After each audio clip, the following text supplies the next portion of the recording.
Hey guys, welcome back to Talking of Business. We've been away for about a year. A lot of things have changed, but we're back with more episodes, more consistent episodes. We're going to try to put out two a month, and then if that proves to be successful, we will increase that. But that's what we're willing to commit to right now.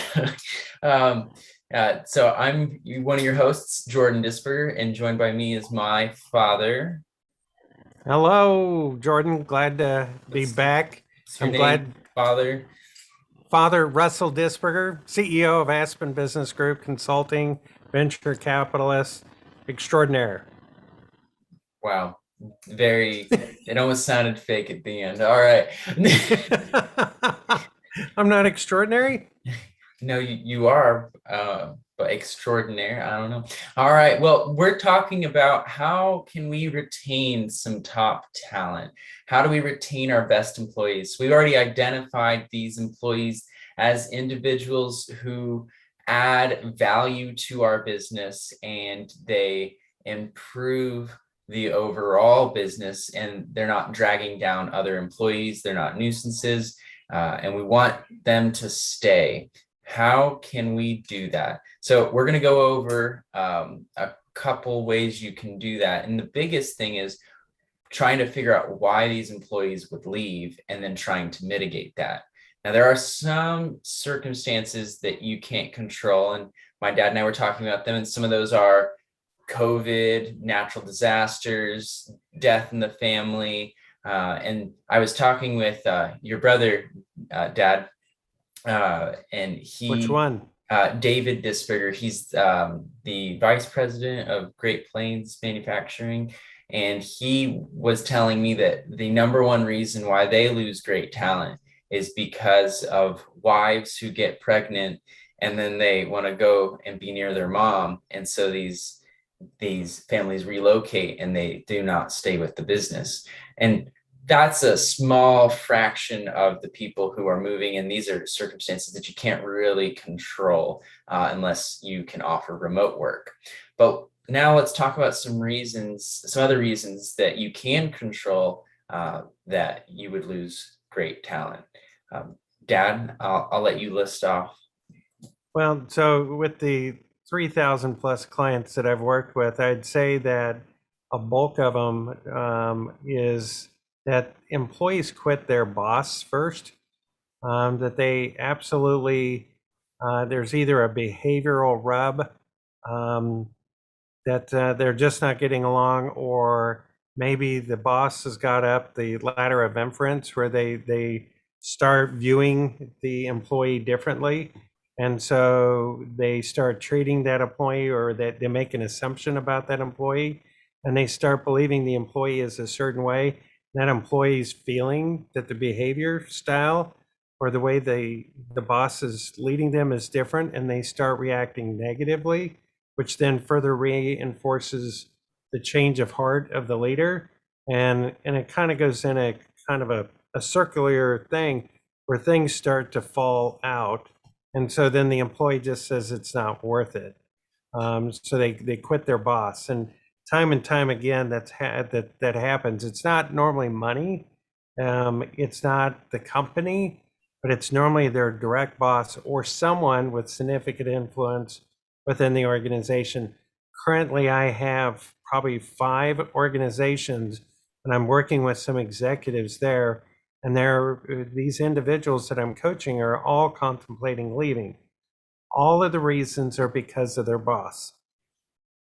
None of them is because of the mission, the vision, or the strategy, lack of funding, or even COVID.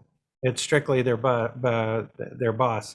The second thing that I see a lot, Jordan, is that they get burnt out.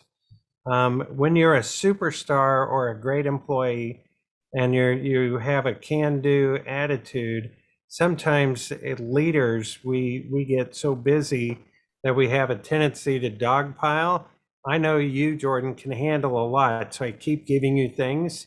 But the medium, or the medium star or the falling star employee, I may not treat the same way. So I keep going back to my superstar, giving them more.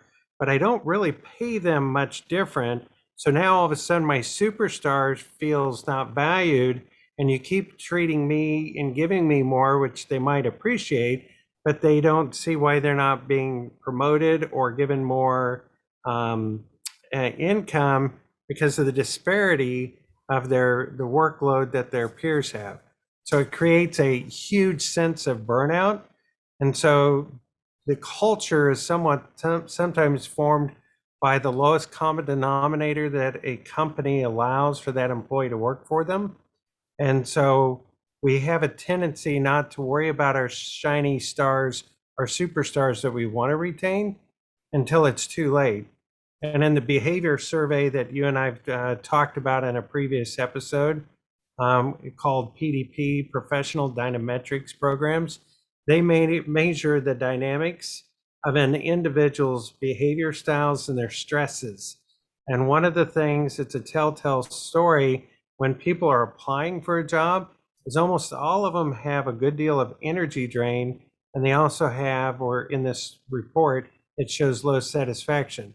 So if you want to retain an employee, and you can have this survey tool within your company, you can identify before the person leaves or gives notice that this person is stressed out and or is not getting the rewards for the effort putting forth, and it allows you to be proactive rather than reactive. And that's what I'm doing with these 5 executives that I'm working with. The client doesn't know who they are due to the confidentiality agreement that I have with them, but I am trying to coach their bosses to change their behaviors to, in a sense, lead better, and coach them up so that they better retain their staff. Now, I think those are excellent examples. One thing that I think a listener may be confused by is, and I don't think there was confusion, but they may be confused by you saying that you keep giving work to your star employee and this might stress them out, and they're not seeing the promotion or they're not seeing their salary increase, and they start to lose engagement and want to leave at that point.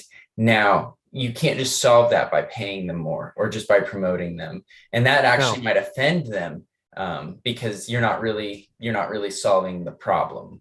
And so you mentioned how you can identify stress. So we have this excellent tool, the PDP, where we can identify stresses. Now, how can we identify that someone has a boss issue? Someone's not getting along with their boss, and that might drive them away.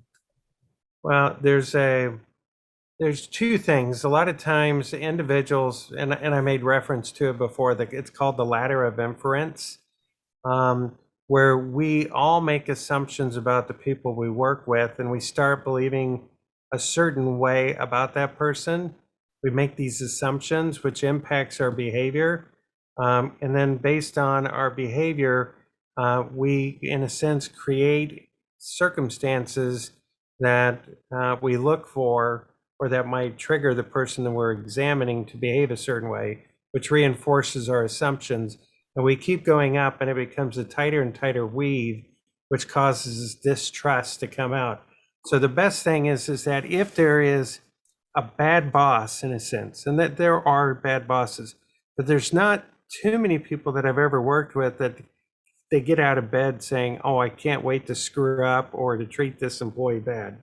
None of them do that. A lot of them they are stressed themselves. They're backed into the corner, and what they really need from employees is to manage up. And so we need the employees to have the courage and the grit, in a sense, to tell their boss what they need to succeed, or this and this is creating me to react this way. Do you mind if we can talk about it so that we can work through these issues? But if we wait too long and I get so up that ladder of inference and negative towards my boss, I might actually believe there's no hope and nothing will ever change, which further cements the trajectory of this turnover. And so what you want to try to do is identify early on into the relationship when things start to go south so that you can be proactive rather than reactive. You don't want to be the firefighter trying to save someone, because that does work, but not always. And you're going to spend a lot more time and effort when it would have just been easier to improve communication and workload, and understand really what the core issue is.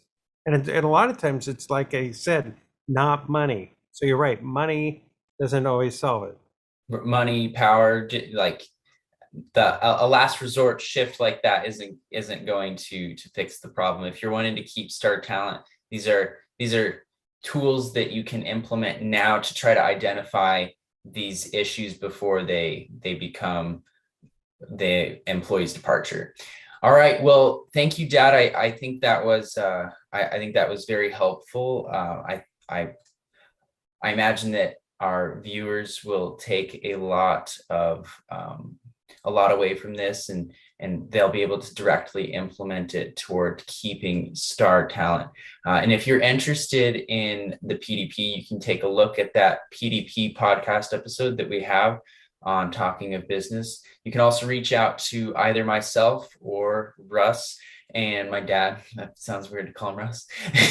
And we'd love to tell you more about that. And if you But need help, they can take a free demo, and learn why it's, if not the world's, one of the leading behavioral assessments that measures one's natural self, the pressure or that they're feeling, internalizing, or their stress, their morale, their energy drain, how they come across by others, and how to motivate them.